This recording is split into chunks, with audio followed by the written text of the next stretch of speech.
Welcome to the Explainer. All right, let's just dive right in. Today, we're taking a really incredible spatial journey to a place that honestly feels like it exists on a completely different plane of reality.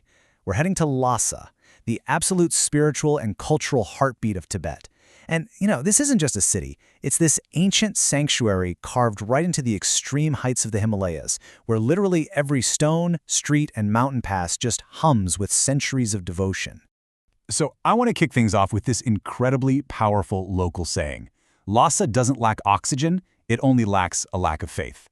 I mean, wow, right? It perfectly sets the stage for what we're looking at today. It totally captures the intense contrast of this city. The physical environment is brutal, the air is literally thin, but the spiritual devotion of the people, it's so thick, so palpable, that it basically overshadows the massive physical challenge of just breathing. And speaking of physical challenges, get a load of this number. 3,656 meters. That's the altitude of Lhasa, putting it right up there as one of the highest cities in the entire world. To put that into perspective for you, you are well over 11,000 feet up in the sky.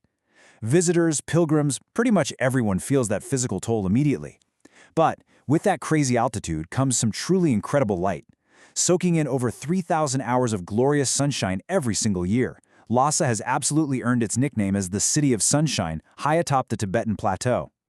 Let's look at the ancient foundation of all this, specifically King Songtsen Gampo's vision. Okay, so back in the 7th century, King Songtsen Gampo managed the monumental task of actually unifying Tibet. But to keep it unified, he needed a strong centralizing force. So, he cleverly introduces Buddhism to consolidate his power. He also forged these massive strategic alliances by marrying foreign princesses, specifically from Nepal and China. And these marriages were a real game changer. They didn't just bring peace, they brought some incredibly sacred relics. In fact, those relics prompted the construction of the famous Jokhang Temple way back in 652 AD. Fast forward a bit on our timeline to the 17th century, and the city undergoes this massive rebirth and expansion under the 5th Dalai Lama, which really shaped the iconic skyline we recognize today. Moving right along to the sacred center, the Jokhang Temple and Barkar Street.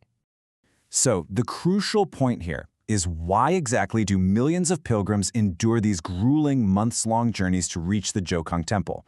Well, it all comes down to a highly revered golden statue of the Shakyamuni Buddha at age 12, sitting right there deep inside the temple. And this isn't just any statue. It's believed to have been blessed by the historical Buddha himself while he was alive. Plus, it was brought to Tibet by those very foreign princesses we just talked about. It is, without a doubt, the undeniable magnetic center of Tibetan Buddhism. Now, radiating outward from that central statue is Barkar Street. It's a 1-kilometer loop where you'll see the practice of the Kora in full swing. A Kora is this deeply rooted tradition of circumambulating, or walking around, a sacred site. And it's always done in a clockwise direction. If you were to stand on Barkar Street right now, you'd see a constant swirling tide of devoted people. Local custom dictates completing these loops in odd numbers, so 1, 3, or 5 laps, with folks spinning prayer wheels and chanting mantras to show their immense devotion. But hey, walking is really only one form of the Kora. For a lot of pilgrims, the journey is vastly more kinetic, much more physically demanding. Let's break down the actual physical act of prostration, because it's a full-body sensory experience. First, the hands are clapped above the head, which represents the Buddha's physical form. Then, the hands move down to the mouth, symbolizing the Buddha's teachings. Next, they come down to the heart, representing absolute focus and a pure mind. And finally, the pilgrim slides completely flat onto the hard stone ground. This act is meant to purify negative thoughts and bad karma. I mean, just imagine doing this repeatedly for miles, sometimes journeying from distant villages for literally months on end. It's absolutely incredible. Which brings us to the symbolic winter residence, the magnificent Potala Palace. The sheer scale of the Potala Palace is just mind-blowing. Sitting at an altitude of 3,700 meters, this is officially the highest palace in the world. It towers 13 stories into the sky and contains the staggering labyrinth of over 1,000 rooms, 10,000 shrines, and get this, roughly 200,000 statues. For centuries, this massive fortress served as the seat of the Tibetan government and the winter residence of the successive Dalai Lamas, who of course now live in exile in India. Let's move to the timeline and see how this all builds. Much like the Jokhang Temple, the origins of the Potala Palace trace way back to the 7th century. It was originally commissioned by King Songtsen Gampo as this incredibly grand gesture of love for his royal marriage. But after centuries of warfare and decay, it was basically completely rebuilt and massively expanded in the 17th century by the 5th Dalai Lama.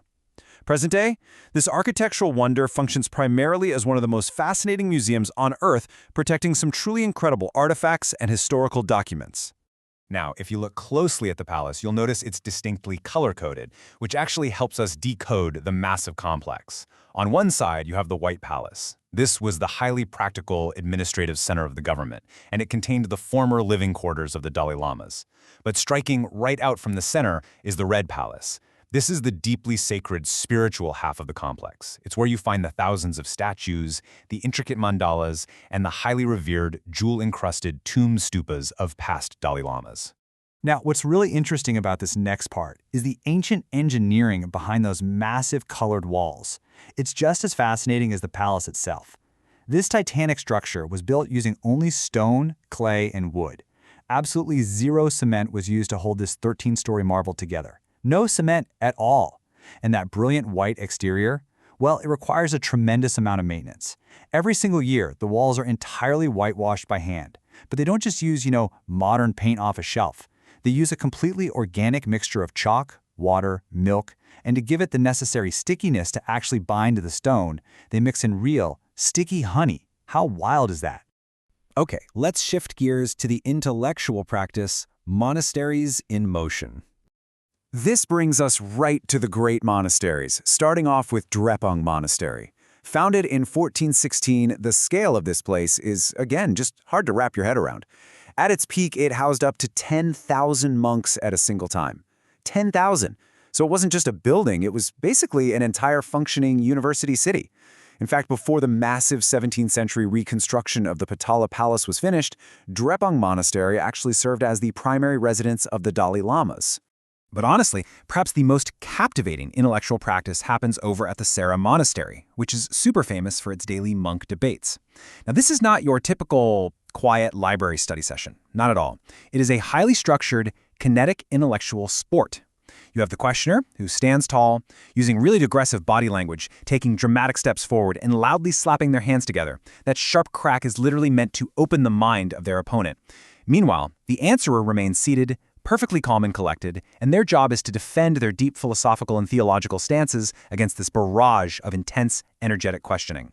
It's just a brilliant, brilliant way to sharpen knowledge through pressure. Which brings us to our final takeaway, and a question I really want to leave you with today. Beyond the ancient, honey-washed walls of the Potala Palace, and beyond the modern, bustling streets of the city itself, what is it that actually continues to draw millions of people to this high-altitude sanctuary on the roof of the world?